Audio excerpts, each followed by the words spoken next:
Thank you, Mr. Speaker. And my question to the honourable member for North Okanagan Shuswap comes from direct experience in my own riding, where there's been a proposal for a national marine conservation area for some time.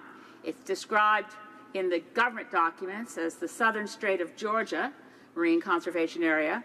It is known within our community as the Salish Sea Conservation Area. To give the member an idea of how long it's been proposed, it was endorsed in 1972 by Jacques Cousteau.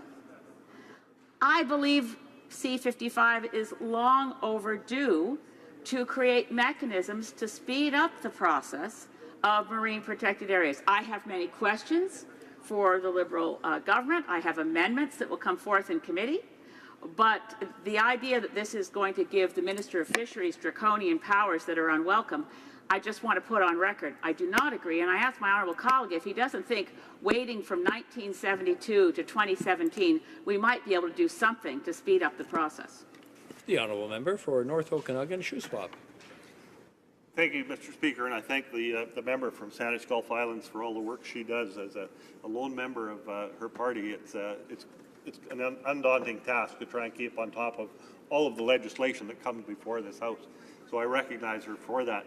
And I understand what she's saying about the proposed designation of an MPA off the BC coast, and I believe 1970, 73, 72, that is certainly a long time. But I think that can be used as an example of how complex some of these proposed MPA areas are. There's not something that can all be understood within a 5-year time frame. So while I do agree that over 20 or 30 years is too long, there are processes in place for protection of fish stocks, for protection of ecological areas, but we can't simply put a fixed timeline on something that is so complex. Thank you.